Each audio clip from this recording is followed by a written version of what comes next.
I know. I was just on here, wasn't I? All right. So we're going to talk about a totally different topic, but welcome, welcome. Post a one below if it's your first through third time catching me live. Post a two below if you're an oldie but goodie. You guys know what to do. All right. Um, Here's the deal. We're going to talk about the graduation track. All right. I was just talking for 45 minutes. All right. So the graduation track is when your child is on the same track as any other student. Okay, with that doesn't have special needs, right? So obviously there's graduation track, the general graduation track, and there's, advanced diplomas, all those kinds of things, right? But we're just talking about the graduation track. And, if your child is 3 years behind, 2 years behind, one, you're like, okay, all right, and they're passing their state tests. All right, we can work with that. But more than a year behind and they're not passing their state tests and they're struggling, they're not making much progress, and the progress that they're making is trivial. All right, make sure you guys post a one below if it's your first third time catching me live, a two below if you're an oldie but goodie. Make sure you say hello. Tell me where you're from. All right. And what doesn't make sense is that, let me just tell you a story. Okay. I was just talking about a student. I'm going to talk about that same student who is in 10th grade, and she is in an algebra class. All right. And she is on a third grade math level. Okay. First, for those of you who don't know me, my name is Raven Woods. I'm the CEO and founder of Autism on Rocks IEP. I help parents like you gain knowledge and confidence in becoming the CEO of their IEP meeting. Hi, Susan. Hello. All right. So here's what bugs me about this. And, there's a little bit of controversy about it, I will say, but I'm okay with that because it doesn't make sense. It takes the I in IEP and throws it out the window. So, okay. So, like I said, this child's on a third grade math level. All right. And is in algebra. All right, let me tell you, when I was a kid, all right, not that you want to know about me, but just listen, okay? I suck at math. Like when I say I suck at math, I could not help my kids. Nope. And I have a master's degree, but I could not help my kids math. Because when they went through math, like they took all kinds of stuff that I didn't know how to do. Algebra 2, geometry. I failed geometry. Okay. So I took double algebra back when I graduated in 95. We only had to take 2 years of algebra or 2 classes in algebra or math classes to graduate. So I took double algebra in 9th grade, pre-algebra and algebra, and that was it. All right. And I attempted geometry in 10th grade. That didn't work so well. Highly intelligent in reading, but math ain't my thing. So now ask me some multiplication problems. I'm quick. But algebra, the XY stuff, and geometry, couldn't even tell you what it's about. I struggled in getting my bachelor's because I had to take statistics. And then for my master's, I had to take quantitative methods. That sucked. Talk about having to have tutoring. All right. All right. So, bottom line, what I'm getting at is if a student is behind that much, how does it benefit them to put them into an algebra class? Third grade. You going to put a third grader in algebra?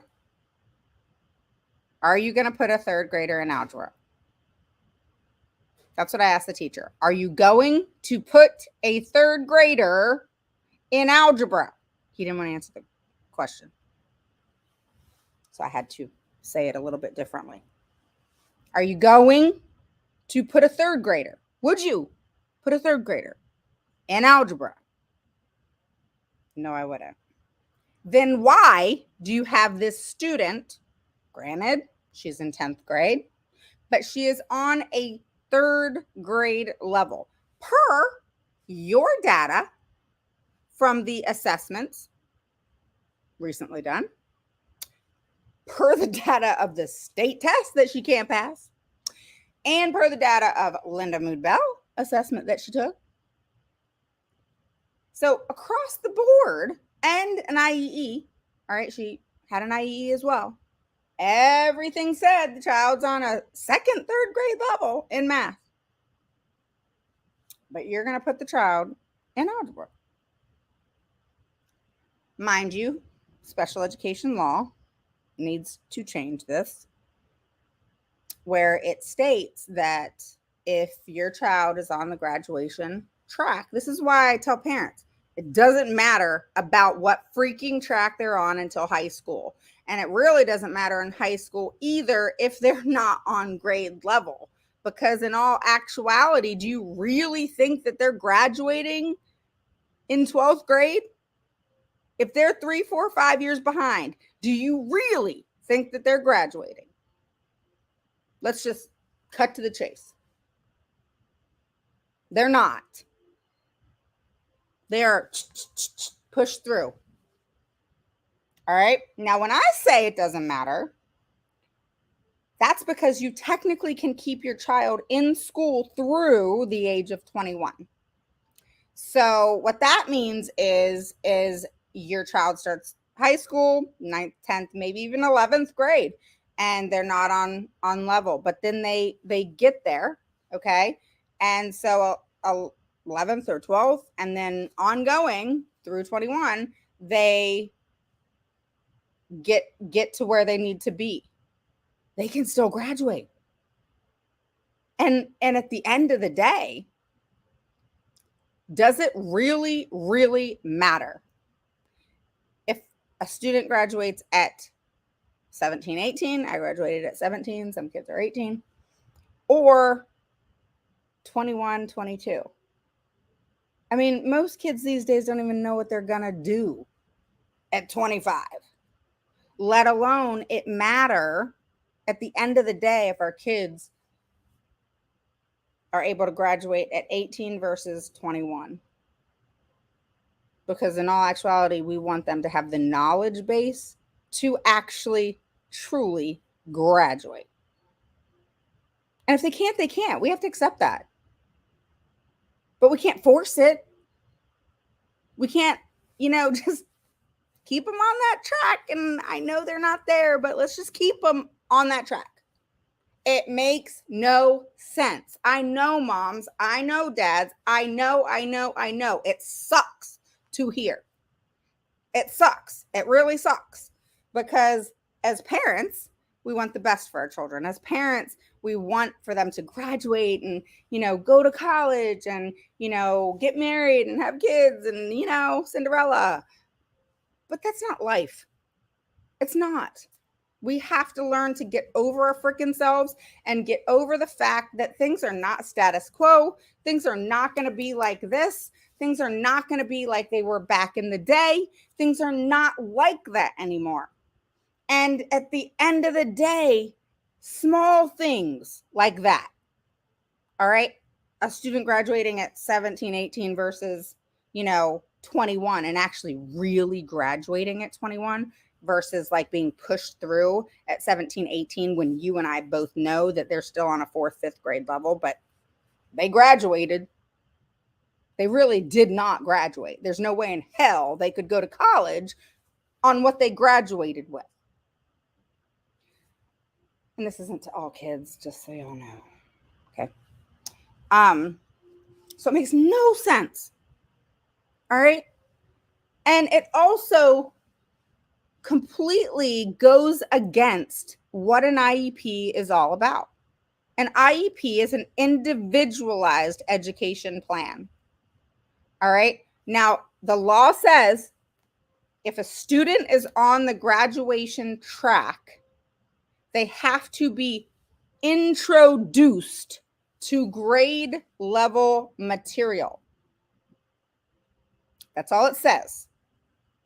That's all the law says, is the student has to be introduced to grade level material. Introduced. So as I'm talking to this, teacher who keeps bullshitting me, and you're going to hear this in my membership. I mean, the bullshit that he came up with, he kept coming up with bullshit. And I finally said, because I don't do bullshit, all right? So I kept asking him questions, and I asked him questions again, rephrased. I'm keeping my cool.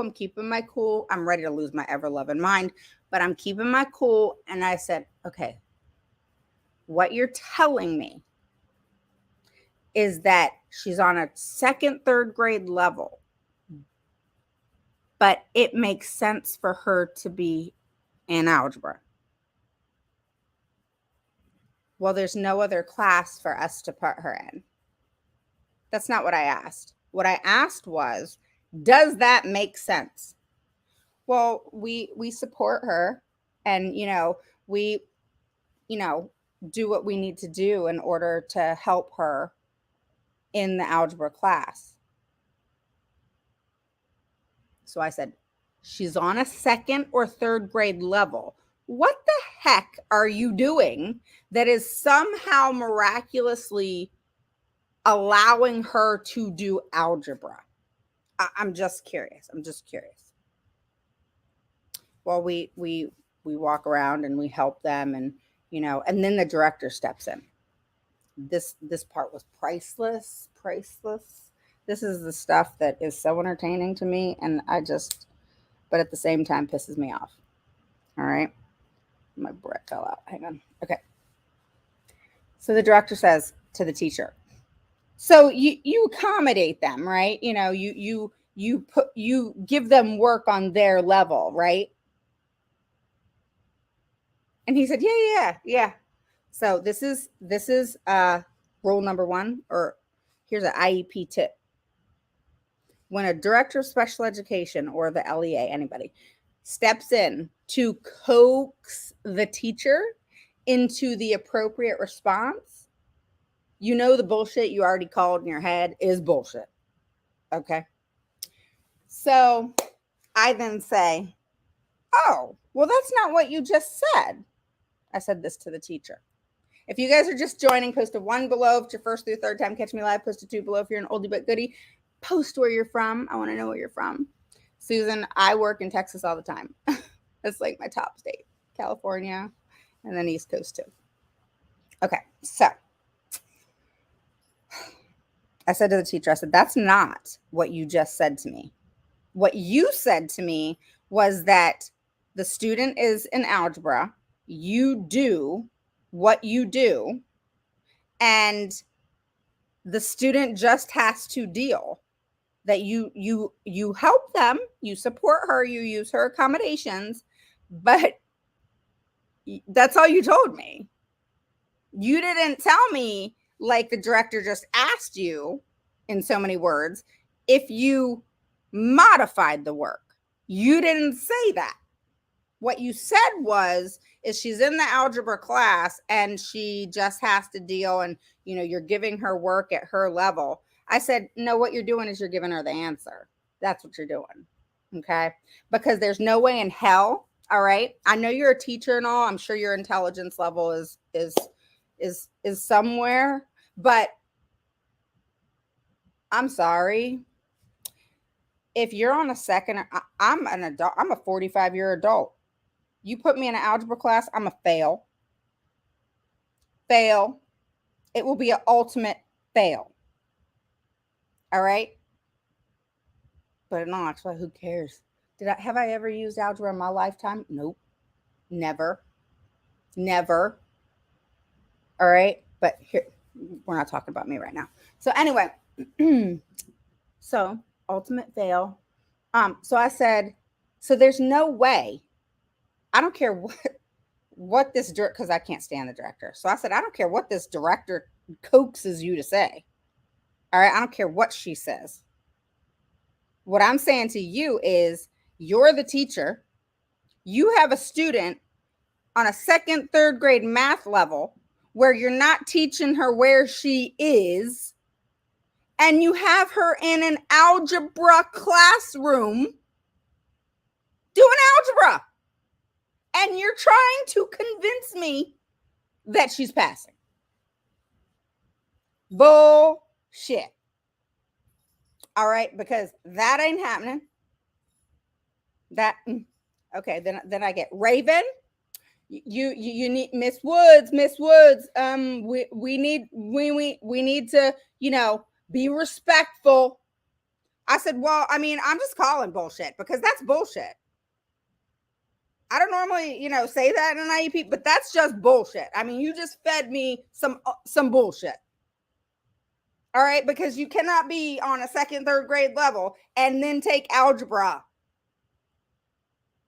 and then try to convince me that she's passing. Are you kidding me? Like, is something wrong with y'all? I know I sound like a nasty bitch. I do. I know. I accept that. But if somebody can make sense of that, bring it. If you can convince me, I will back off. But if you can't convince me, which you probably can't, then I call bullshit. Okay? I call bullshit. Don't tell me a child on a second and third. Okay, let me take who has second graders out there. Let's put your second graders in algebra. Throw them in algebra. Go throw them in algebra. You need to go throw your child in algebra. If they're in second and third grade, put them in algebra. But they don't need to be in elementary school math anymore. Put them in algebra. It doesn't matter, guys, how old the darn child is. If the child's on a second and third grade math level, that doesn't mean no, go put them in second and third grade. No, that's not what it means. What it means is you have to figure out what you need to do in order to meet that child where they are at. Okay, for math builds upon each other. Okay, you have to start here, then here, then here, then here. Addition, subtraction, multiplication, division, fractions, blah, blah, blah, blah, blah. Right? But if you're having trouble with regrouping, subtraction problems, there is no way in hell that child is doing algebra. Not happening. Not happening. All right. And then the other thing is, and that pisses me off, is that word. And this is an idea thing. I got a problem with idea with this one, where I have two things with idea. One, where it says in a reasonable time frame. Can't stand that. This one I have a problem with because it says you have to introduce the child to grade level material if they're on the graduation track, which, that's a parent's perspective and ability to make that decision. But in all actuality, it doesn't matter till high school anyway. And even in high school, it doesn't really matter because you can keep your child in school until they're 21. And even if you don't keep them in public school, at that point, at a certain point, the school will put them in private school or, something else so they can still graduate and all these other things, right? And or take a GED test that is modified, or not modified, I'm sorry, that is where they're given all of their accommodations and so forth. All right. But that's if the child can do it. But many parents, and I'm sorry.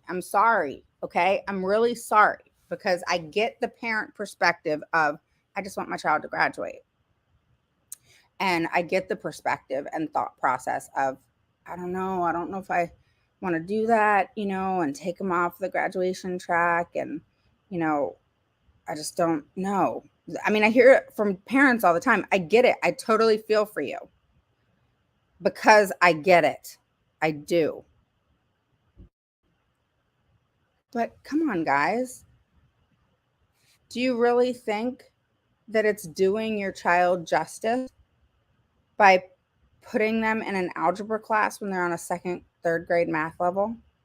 Do you really think that it's doing your child justice and a productive thing to let them just push them through and let them graduate at 17, 18 in 12th grade just because they're on a graduation track, but they in no way know what another student would know to graduate or to go to college or anything like that? Is it worth it to have that stupid diploma piece of paper that nobody looks at ever? It's not. I don't even know where my diploma is from high school. Who cares? Nobody looks at that. Who cares? Is it really that important? It's not a prestigious thing. It's not it's just not important. What's important is them learning. And the only way for them to truly learn is to learn from where they are. That's why the baseline is so important. Where they are, that's why I always do assessments in the beginning with my kiddos, unless they've had an assessment in the last year. All right, because like you guys know me, I don't clean up messes. I start over and I start from a clean slate. All right. All I ask is we have a baseline so we know where the child is right now. And then we build. So if we have the right thing being done on the school's end, and then us as parents do our part. And yes, moms and dads, we got to read to our kids and we have to, have them read to us and, all these things. All right. It's important to support teachers and to support educators who are teaching our kids and just, not homework type stuff, just ongoing education where they're learning at home too and having experiences so that they can widen their vocabulary. So it just doesn't make sense. It's not productive. I don't want him to just graduate. I want him to understand. Yeah. What about if the school tries to use the excuse they don't put him in gen ed because he runs around and they put him in ELA? That isn't in the IEP and keeps referring back to, well, we only have one para and he does have to. You're going to have to explain that a little bit more. What do you mean about ELA? And what do you mean about the para? And then what do you mean about the half day? So here is the thought process. If your child's behind and you so choose to have them on the graduation track, then know that nothing being done is productive. Okay? Unless you have that child in specific, specially designed instruction, one-to-one, and by assessments, not their stupid benchmarks, by assessments, and even IEs, that they are making progress. And if you don't know for a fact that they are making progress from being in an algebra class, being on a second and third grade level, but then having specially designed instruction, then it doesn't make sense.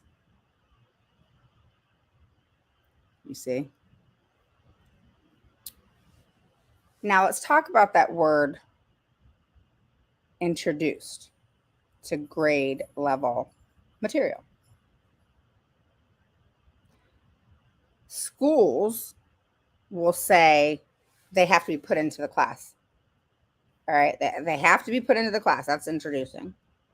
All right. And then, you know, most of the time, if a child's in algebra, they're really on the second, third grade level, then they have to be put into a modified class to support them because they're put in a freaking class that is way beyond where they are.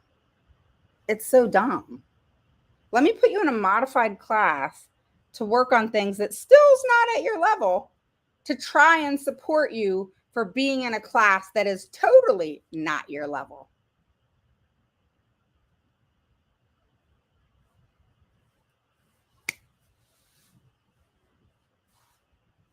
I don't know if that is administration.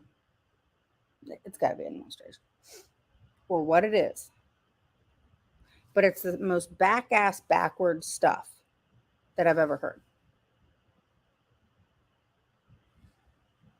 There is no way to do that. It doesn't work.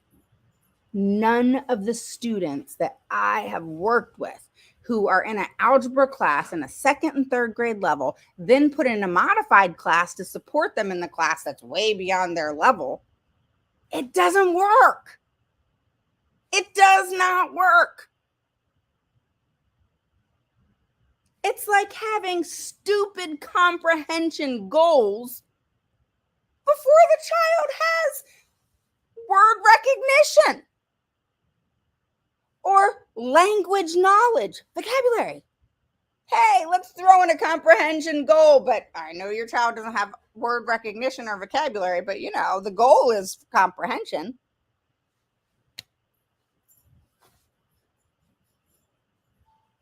What? That's why I have all this research here. All this research. Research upon research upon research. I can't even keep up with it all on how backwards this stuff is. And it does not work. It doesn't work. It does not work.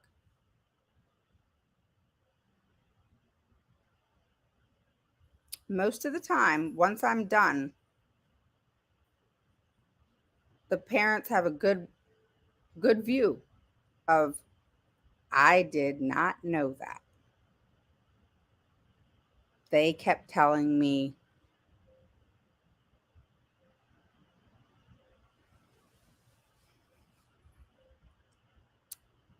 you can't put a child in a course that is way beyond their level and expect it to work and expect it to be productive. And then say, oh, we're putting them in a modified class, you know, to support them. That's great and all, but you're really not supporting them in that class because you're not even working on their goals in that class. And you're literally wasting a class and time because there's nothing specific that is worked on in that class unless that is outlined within the IEP. All right. So that is so, so important. All right. I want him to keep where they can help him. And they keep saying he is capable of gen ed, but their statements say otherwise.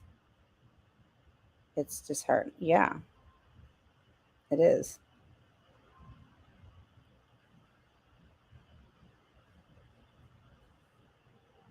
Exactly, agree. So what do you suggest we do?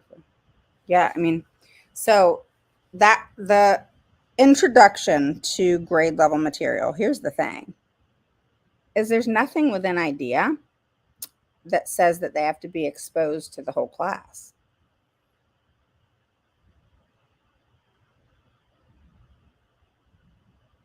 Show me. Show me where in IDEA that it states that just because the child's on the the diploma track, the graduation track, that they have to be put into a class for a full period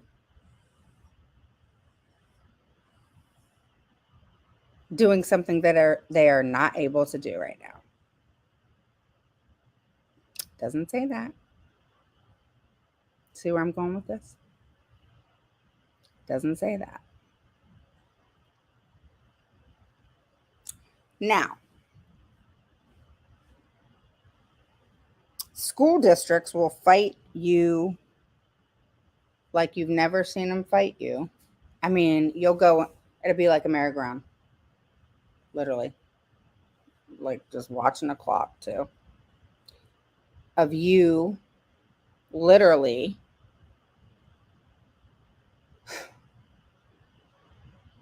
trying to explain this to them because they just don't want to own it and run with it because it's too inconvenient for them. And then if you want them on the alternative assessment track, here's the bullshit that they come up with that. Oh, well, he doesn't qualify anyway. She doesn't qualify. Really? Have we gone over that list? That checklist? Have we done that as a team? Let's do that. Let's go over that checklist. Uh-huh. Let's go over that checklist right now. Come on. Pull it up. Pull it up. Put it on the screen. Let's go over that checklist. Let's see if this child qualifies. Now, mind you guys, you have got to have the evaluations done first. You got to know your child's baseline. Don't listen to them. You need to know your child's baseline. If they didn't do fluent and good assessments or the appropriate assessments or the right assessments or the amount of assessments that needed to be done, then you ask for an IEE. Because most of the time, I've seen it. All right, I ask for a freaking book. And then people say, oh my God, that's so many assessments. That's going to be too much on my child. No, it's not. Because you pace yourself. All right. No one said to do it overnight. All right. They got 60 freaking days. All right. And what the problem is, the psychologist doesn't want to take a week to evaluate or 2 weeks to evaluate or do it like one day and then skip a day or two and then do it another day and then skip a day or two. Oh, no, they don't want to do that. Dear God, if they did that. No. All right. So the goal is not to put any stress on the child. So they need to do it at the child's pace. But they don't want to do that. They don't want to do that. They don't want to do that. All right. Because I would rather the right assessments and 10 assessments versus 3 assessments that's going to show me the whole picture. I want the whole picture. I need to know 100% where that child is, where the baseline is for math and reading and all those areas, working memory, executive functioning, you name it. I need to know where they are. Speech, OT, etc. And if it's not detailed, then see ya. I'm getting an IEE. And I tell them before they start that evaluation so that they do a good evaluation. And if they don't, I'm asking for an IEE. I will not accept it. Stop being in a rush. IEPs, if it takes you a year to get that shit to the nitty gritty, perfect and on point, so what? So what? Patience is a virtue. It is so worth it. It doesn't have to always take a year, but if it does, so what? I don't understand how people can think, oh, that's my annual IEP. I'm going in, doing an annual IEP, and bam, my IEP is put together. No, it ain't. I don't even know what you put together, but it ain't put together. Just because the goals sound good to you doesn't mean that that's where your child should be. Because guess what? I wouldn't even know that. I wouldn't even feel comfortable putting goals together based on someone else's opinion or a paper or two showing you some work. Because you and I both know that you didn't get what you needed to get to show you the whole picture. An IE is an individual education evaluation where you get to go and choose who you are, the psychologist you want to go to, the speech therapist you want to go to, etc. It's an outside, non-biased evaluation of an evaluator equal to or higher than who evaluated your child in the school district. So, hang on, I got to get something real quick. So post your questions. All right, post your questions. This is a hot topic. Okay, we got a little bit more to do.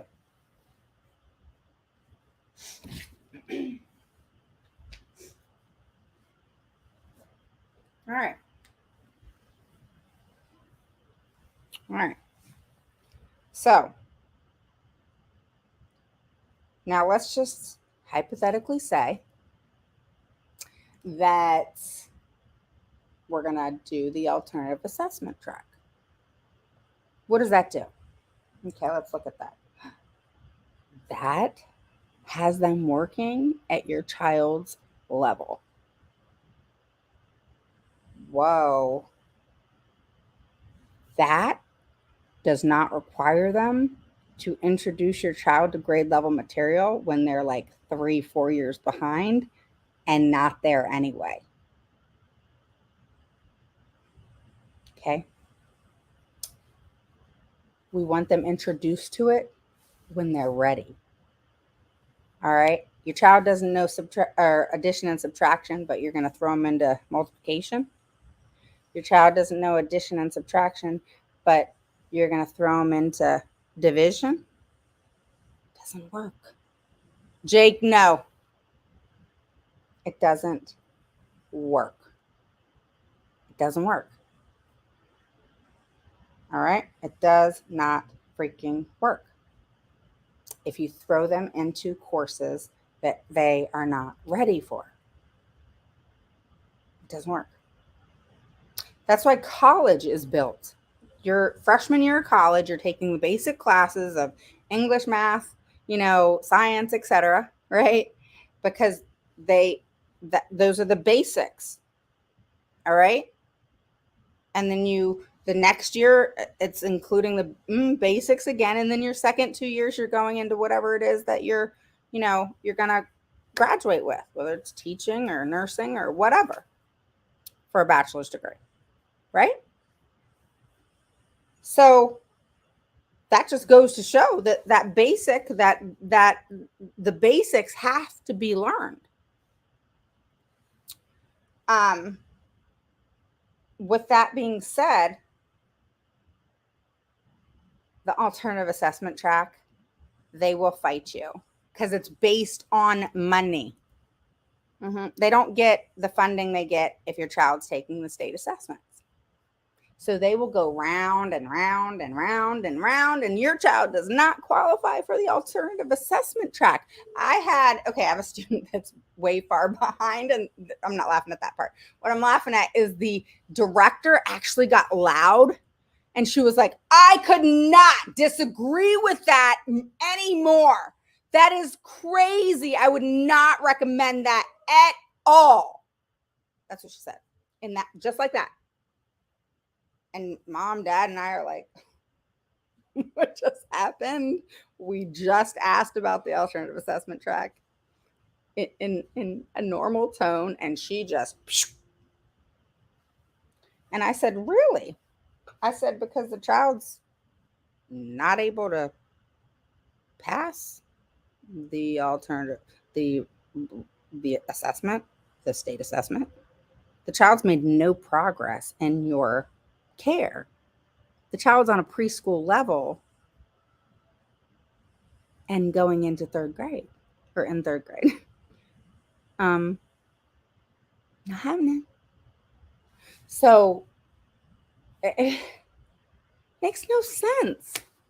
I don't understand how these educators say these things. And most of the time it's the admin, and the teacher just, a lot of times teachers are coaxed to say certain things. It's insane. It's freaking insane. It bugs me. It really does, because I'm going to answer you, Susan, hang on. If a child is not on that level, you have to meet a child where they are. With anything, and you need to meet people where they are, right? If someone's been put through trauma, it could be an adult, and put through trauma, you don't go traumatizing them some more and losing even more time. in the healing process. Same thing with the education. You don't, a student that's on a first grade level and is in fifth grade, you don't go traumatizing them and putting them in a fifth grade class to where they could feel, we don't know, they could feel stupid, they could feel insufficient. Mental health is a big deal these days. I think about that all the time with students with special needs, because especially my little ones and my kiddos that are older that are nonverbal. I even say this to teams. I say, who are you to say that this child does not feel insufficient? That this child does not feel like, oh, I'm just stupid, but they just can't verbalize it, so you don't know.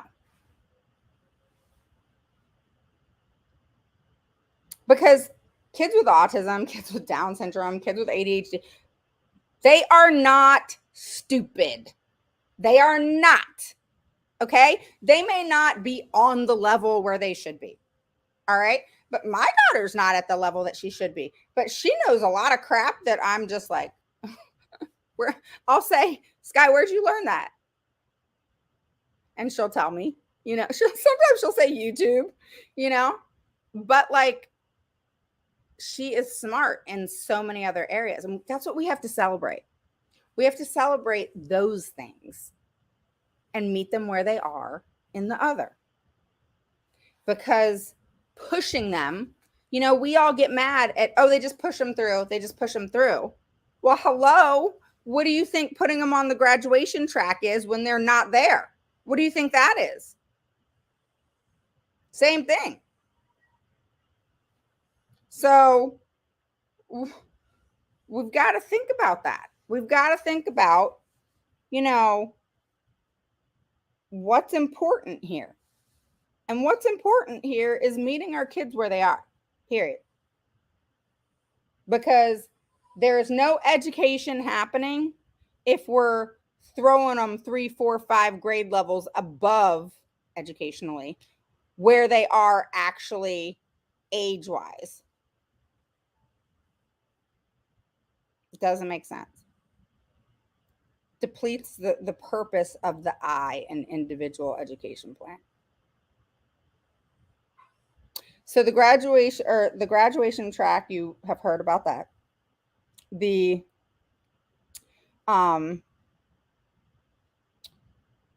alternative assessment track is, in my opinion, better for the kiddos that are just not there. And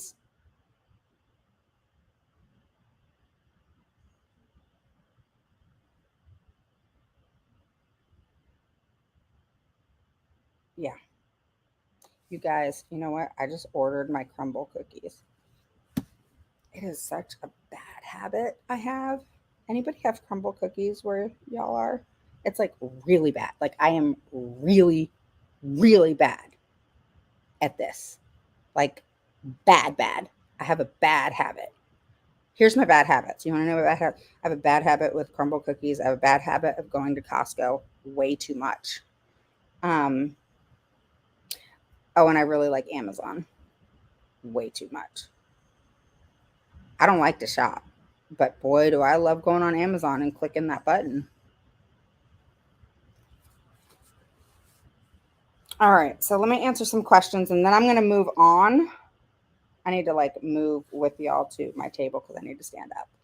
I have lower back issues and have to be up and down. So anyway, guys, here's the thing. Just message me on WhatsApp. All right. If you have any questions. All right. A lot of this you're going to learn in detail. Ash, Susan, Sandra, on the membership that has launched finally. All right. And the first live Zoom face-to-face, not like this, but face-to-face on Zoom is going to be Thursday. It's going to be 3 hours. Normally it's going to be split up, hour and a half, starting in November. But, in October, because it's the end of the month, We're going to do it all at once, which is going to be needed because we're going to do an overview. We're going to just, really nail the process. And that's what we're going to start with is the process in which none of us have right at all. And I didn't have it right for years. 6.5 to be exact. I can kind of chuckle about it now, but it's really not funny because guess who suffered? Skylar. And I always say because of me. But you know what, guys? It wasn't because of me. All right? It wasn't. Because I had no manual that said, hey, Raven, if you have a child with special needs, here is your IEP manual of what to do step by step. Here you go. Here's the manual.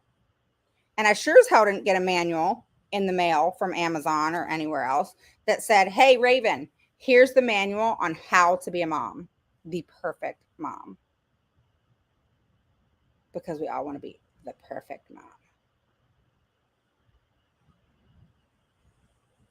Screw being perfect. Okay?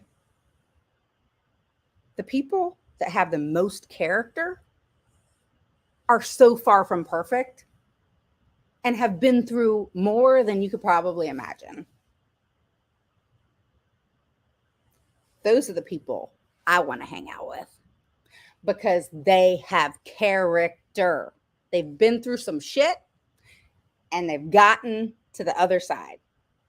Versus those who want to point fingers at people for not being perfect. Those are the people I don't want to hang out with.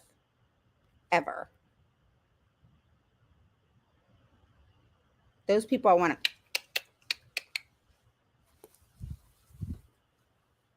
What do cats do? Seriously. I want to hang out with the people with character who've been through some stuff and came out on the other side. And guys, yeah, I blame myself for 6.5 years of not knowing shit. But I'll tell you, in those 6.5 years, each time I went to an IEP, I learned something. Just like today, I learned something at every IEP I go to. Every IEP I show up to, I learn something new from the teachers, from the administrators, from myself, from the IEP in itself, from the parents. I learned something. I can take away at least, at minimum, one thing from every IEP meeting. And if you can't continue that learning process, then you need to just reflect and move forward. Because I didn't know anything. And I blamed myself for years. I failed my child. I used to cry all the time when I talked about it. And if you can tell, like now I don't cry, but I still have that feeling, like that feeling of like, would she be, behind like she is if I didn't waste that time and, had I done things differently,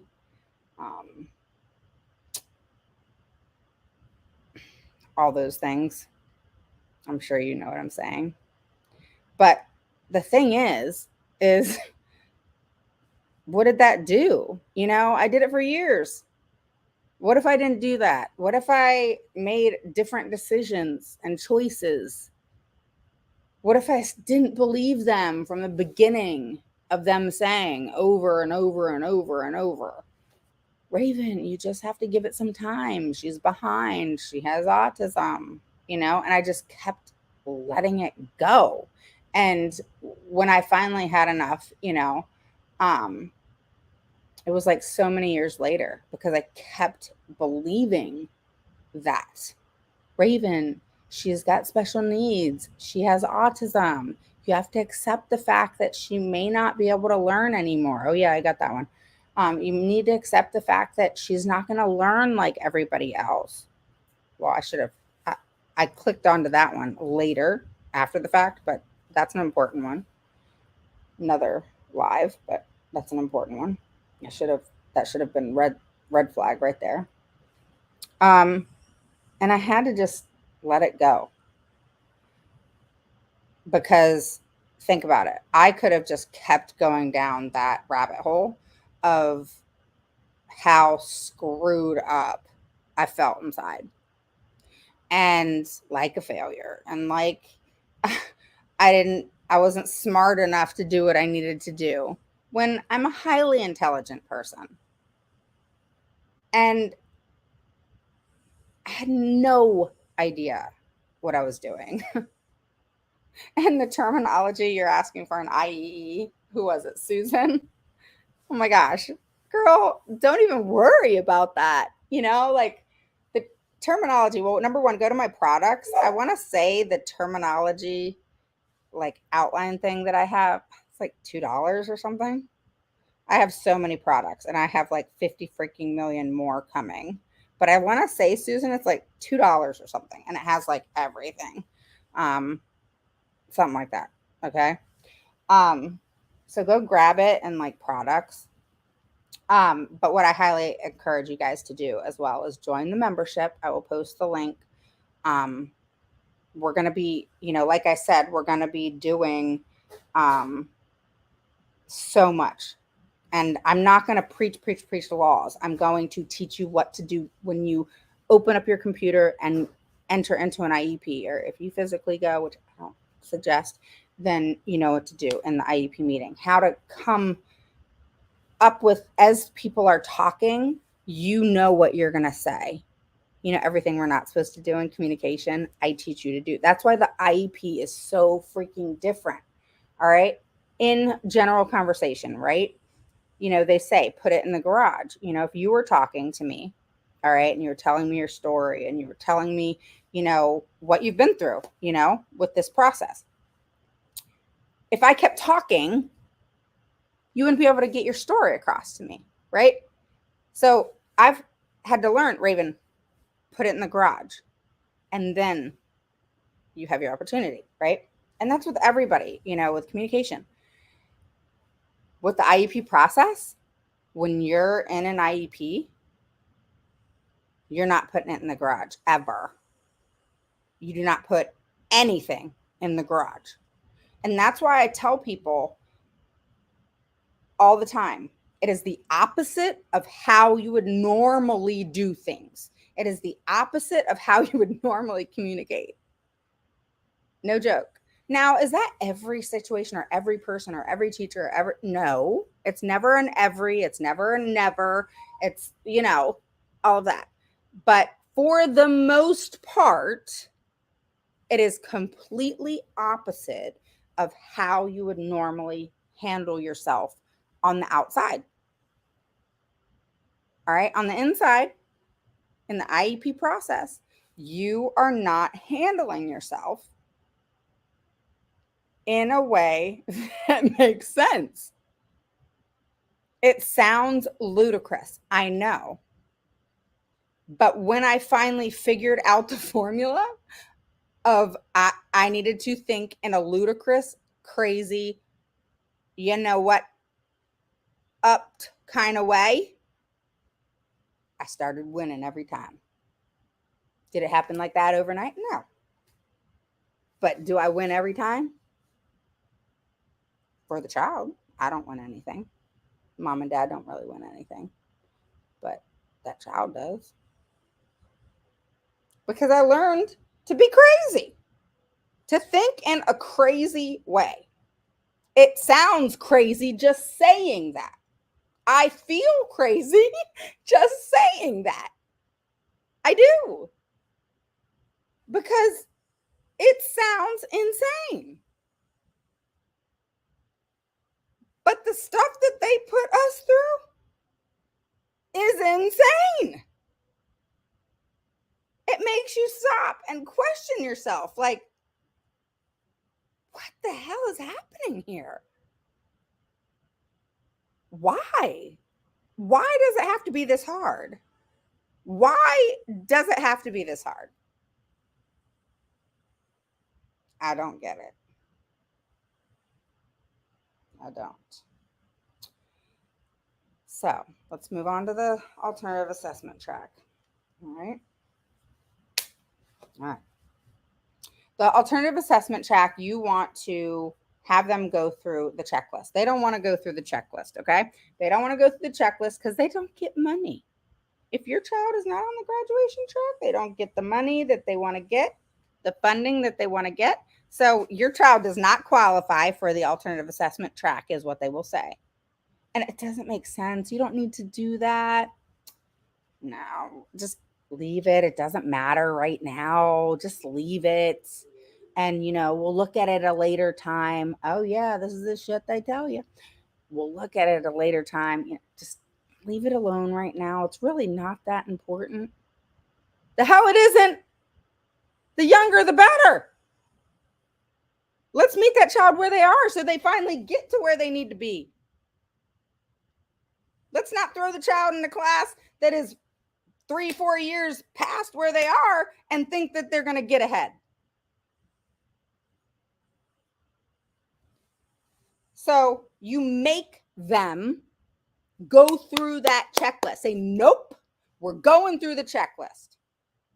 We are going through the checklist. And we're going to do that in the membership. And I'm going to go through it with you. And I'm going to tell you all the BS that comes out of their mouth and makes you think that they don't qualify. Oh, yeah. The stuff that comes out of their mouth, when I was young, this won't be surprising to y'all. All right. When I was in my 20s, I didn't really grow up till my 30s, y'all. I just didn't. All right. I'm 45 now.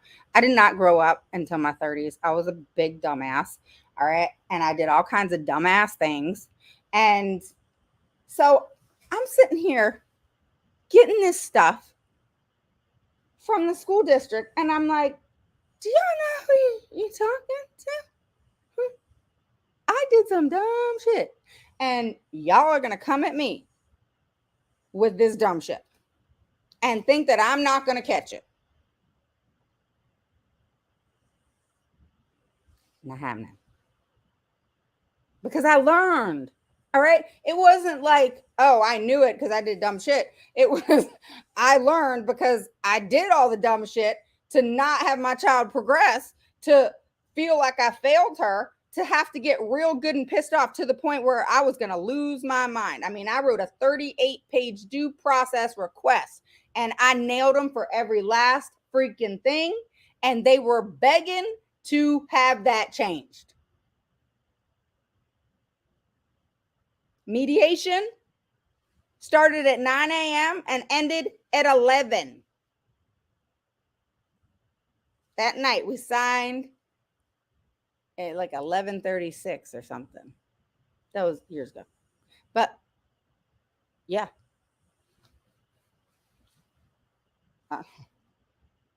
That's one thing about me is I have a lot of patience, but when don't push me to that point. Yes, a lot.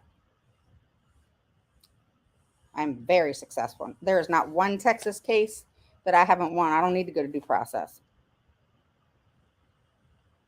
But I've put in a request for due process several times in Texas, and we settle on mediation. You never want to go to mediation first. Okay, I'm going to do a live on that. Just ignore I just said that until I do the live. But then again, no one said anything when I said, did you request due process, Sandra? Or did you request mediation? What school district?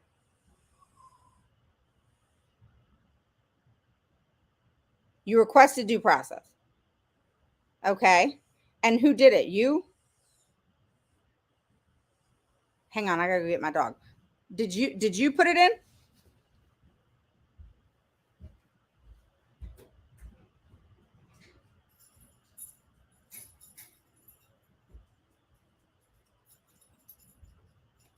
Did you put it in? The advocate. Okay. Who's your advocate? I only know one good advocate in Texas, so that's what I'm asking.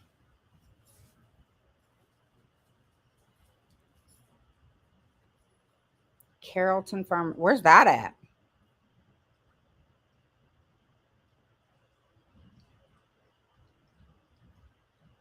I don't know who she is. She good?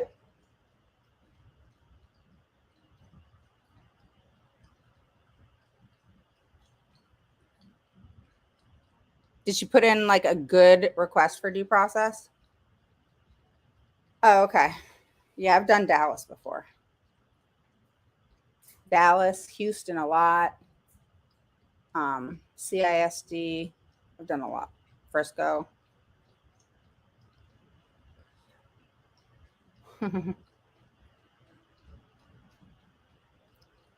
Well, here's just, yeah, I'm gonna finish on the assessment track, but like the one thing that I can tell you about, oh, who's your advocate? Who's your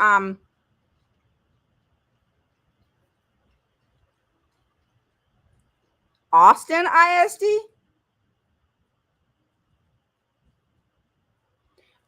Who is Sandra? Who is your mediator? Because in Texas you can pick your mediators, which is awesome. I have not. Susan, or yeah.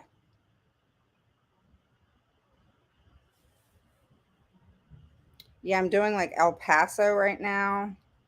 I'm doing Houston, CISD, El Paso, and what's the other one? Um, I'll tell you. Hang on.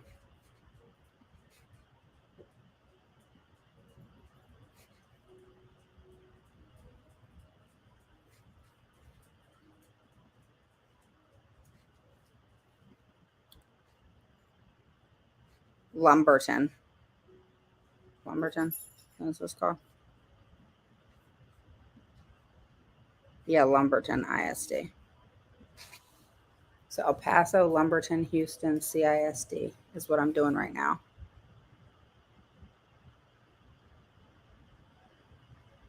Lewis something. Let me look up who I had or who I request. I forgot her name. Hang on, I'll tell you. But she's freaking awesome. She's a little weird, but I like her. She's like, I like her weird.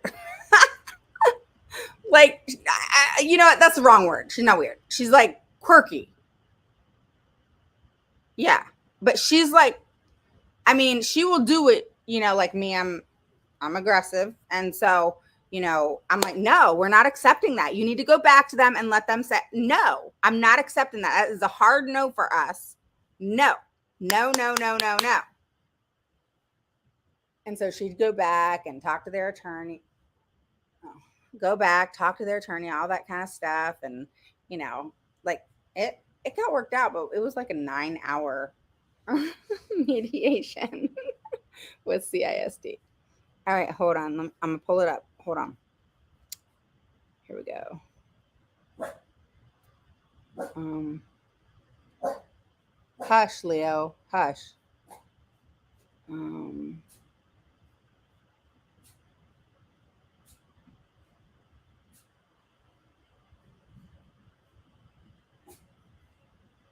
Give me a second. I'm going to tell you. People hop off, let them hop off. But I want to tell you who this mediator was because she's good. And you can actually ask. You can say, oh, I changed my mind. um, like I'm curious. What did you say? Who your mediator?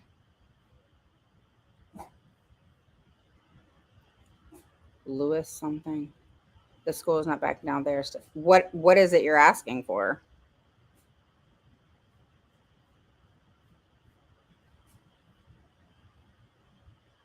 Like, what crazy thing could you be asking for that they're saying no? I'll, I would love to see your request for due process. I think I'm so meticulous with them. The shortest request for due process I have ever written was 18 pages. The longest was mine, which was 38.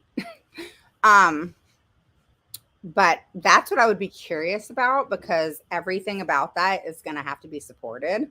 And then you should have your hearing officer already appointed. You should that all should be going. All right. And then I would ask, has this person been to due process before? Like, what is her plan with that? What is your plan with that? Like, what are y'all, you know? But hang on, I'm pulling this up.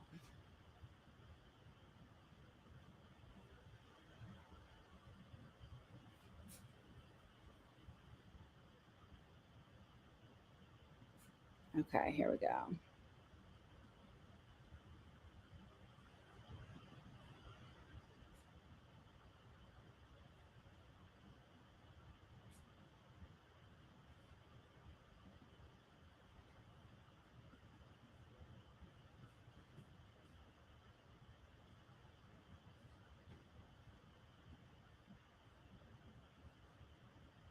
I'm sorry. It's taking so long. It's just going to be a minute. All right.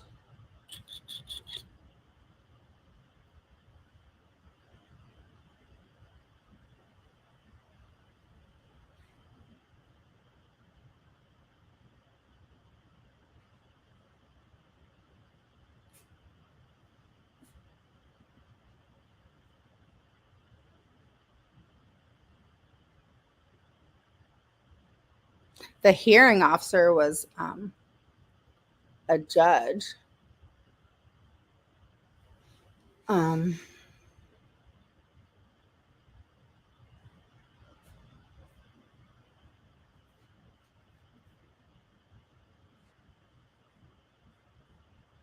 oh, my request for due process in this one was 24 pages. And that was CFISD, Sci-Fair. Um, where's it at?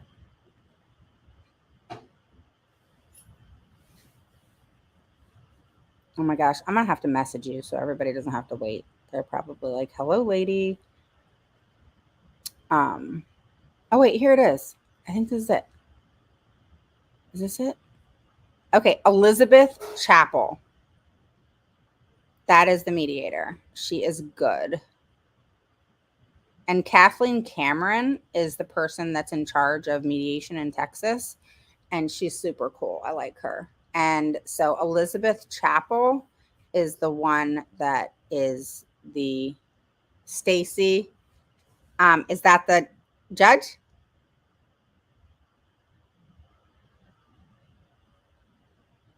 That is who ours was. And then the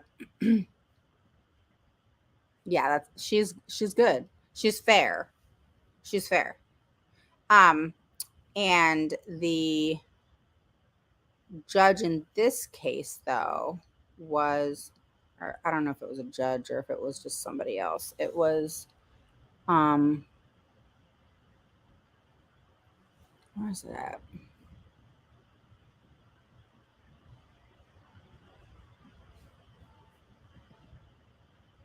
Kimberly Kovac. So I think she's an attorney. So, but Stacy was a judge in a case that I had pursued, and um, I was told that our Texas chances of winning in due process.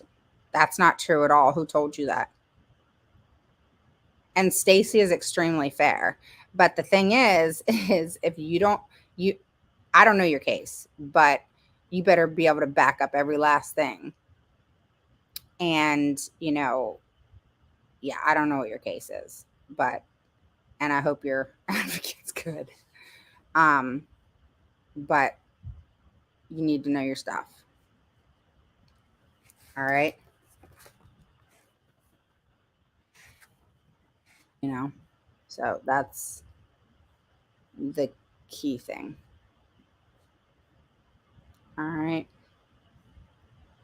Um, yeah, that's the key thing.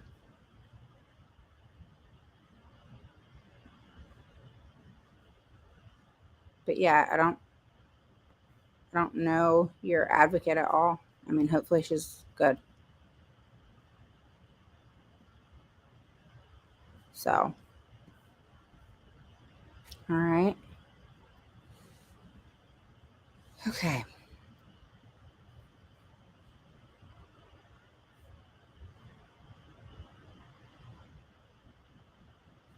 Is she like tough? Is she nice? Like, what is she?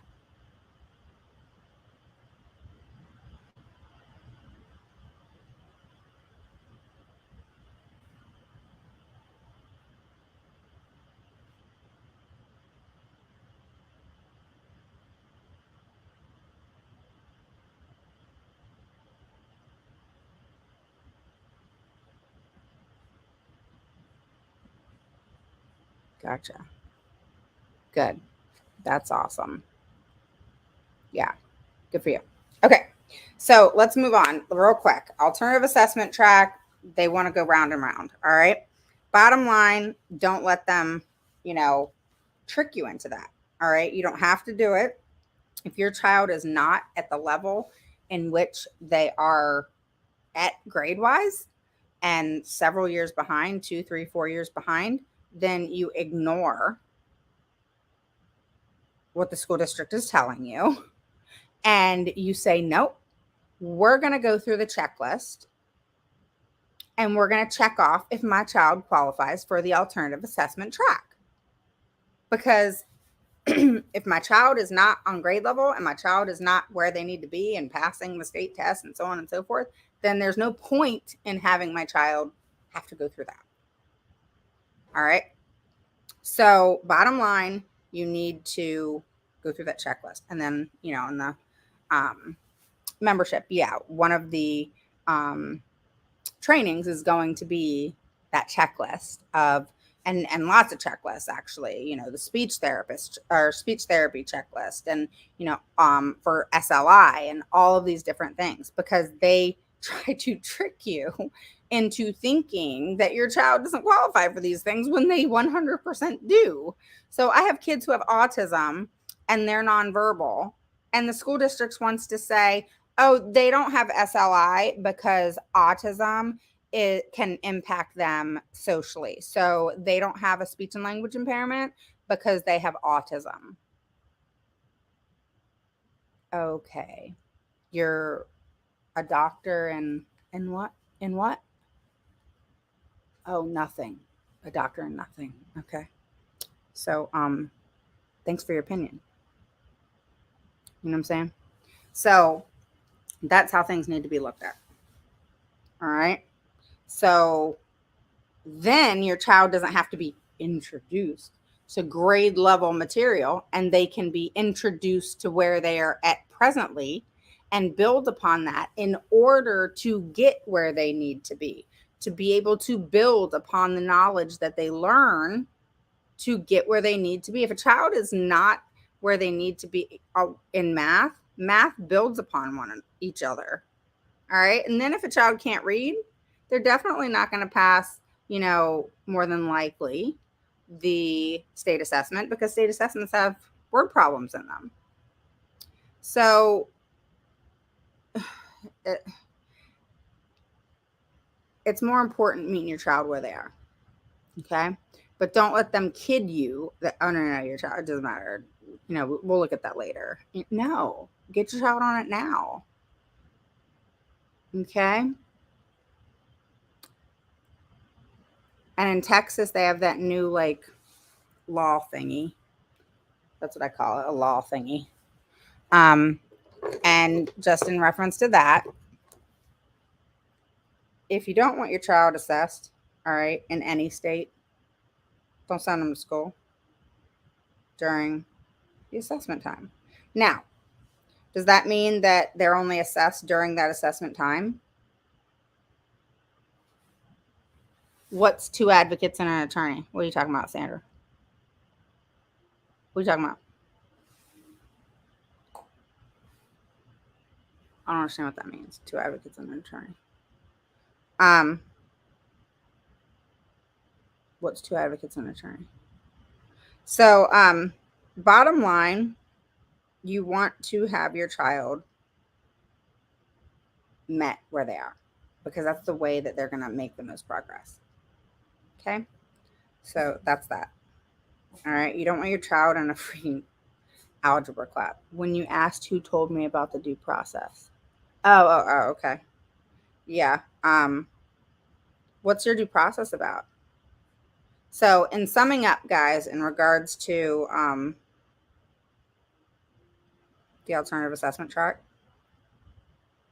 it is good for the students that are pretty behind and not at all on grade level, and then being forced to take classes, especially when they're in like middle and high school, um, completely Leo, completely at a place that they're not at. All right. So, I mean, that doesn't make sense for anybody, right? It's not productive. So, if your child is, in middle and high school specifically, that's a bigger deal than in, elementary school. But at the same time, elementary school is the better time to do it, if that makes sense. Um, so, are the children tested at their current levels for state assessments? So, state assessments are typically given third grade, fifth grade, eighth grade, and then I'm not sure in high school. It's like 10th and 12th or 9th and 11th. I'm not sure. But I know it's third, fifth, eighth. And then it's twice in high school, but I'm not sure what grades.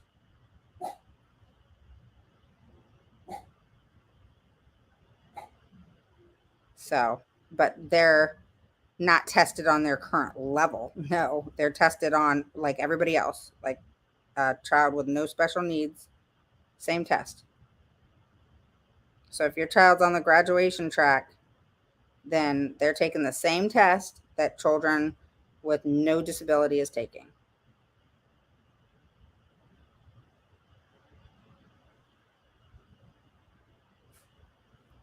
There's no, because you're saying current level. So if they were being given the assessment on their current level, then what that would mean is that they're being given an assessment on a level that may be 2-3 years behind. And that's not how state assessments work. So hopefully that makes sense. All right. But it's important to know, everybody can make their own decisions. And, it's just important to have the knowledge so that, you're not steamrolled, if you will, into making decisions that aren't appropriate. So, I would hate for you to want that for your child, for them to be on the alternative assessment track and to know your child is not on grade level, that's several years behind. So why put them through that? And I'm not saying, like, for example, in third grade for them to take it, but that would be a great time to find out, is it right for them or is it not? You can get those scores. All right. You can get more than pass fail. So that's what you need to find out because, if it's not appropriate, then at least Um, and then that's done in third grade too. So that's like the grade, where you're supposed to know how to read at that grade. Third grade's like a big deal. So,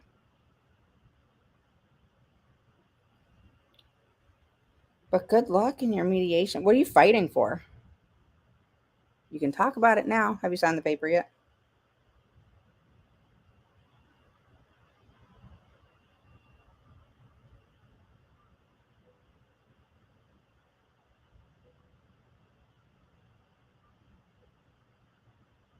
Well, actually, you can talk about it because all you're signing the paper about is that you won't talk about what happens in mediation.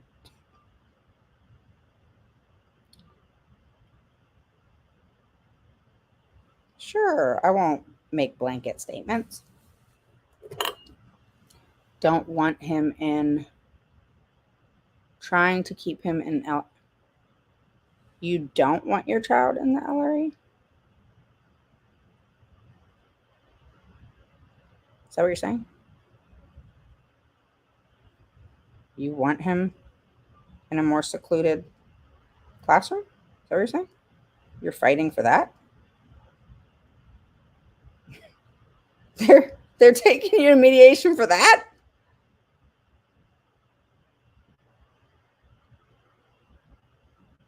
I definitely don't know the story if that's the case.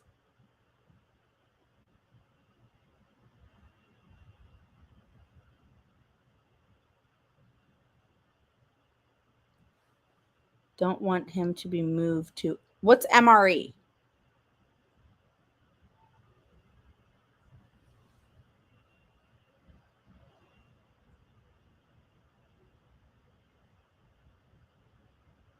All right, so does he have severe behavior issues?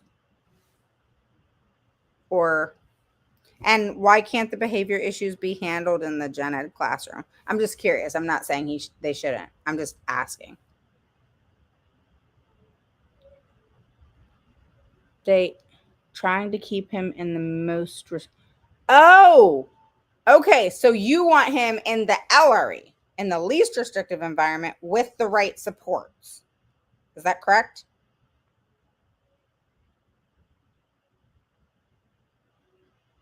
So had he been provided the right supports and accommodations and modifications, he would be able to be in the LRE. Is that what you're trying to say? And a proper BIP, because I can bet you that the BIP is not appropriate.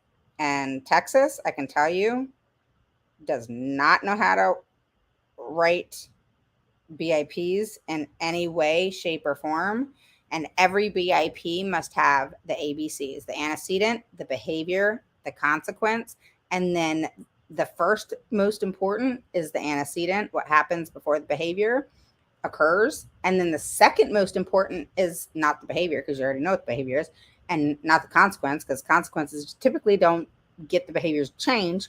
The most important thing second is who and how is the child being taught a replacement behavior in order to not have the behavior occur. Does that make sense? So, well, hopefully everything works out really well for you. So, what is their argument? Like, what are they not budging on? I'm like, you should just message me. Message me on WhatsApp and voice me. Like, what? I'm just curious. Like, because normally they won't fight that. Normally, schools will not fight. They may not want to deal with it, but the problem is more than likely they don't have the right people in place. They don't have enough people. So they're not wanting to do the LRE because they have the people in the more restrictive environment. So it's easier. Someone's getting ready to knock on my door. My dogs are going to go nuts. But it's easier for them to say, oh, we're just going to put your child in the most restrictive environment. And then you're kind of stuck with the decision of, do I accept that or do I, you know, fight it? And that's basically what happens, you know. But message me on WhatsApp. All right. And if you're not part of the group, definitely join the group, the Facebook group, and follow me on TikTok and stuff. But let me know how it goes. So I will talk to you guys soon, and hopefully that helped. I'll talk to you guys soon. Take care.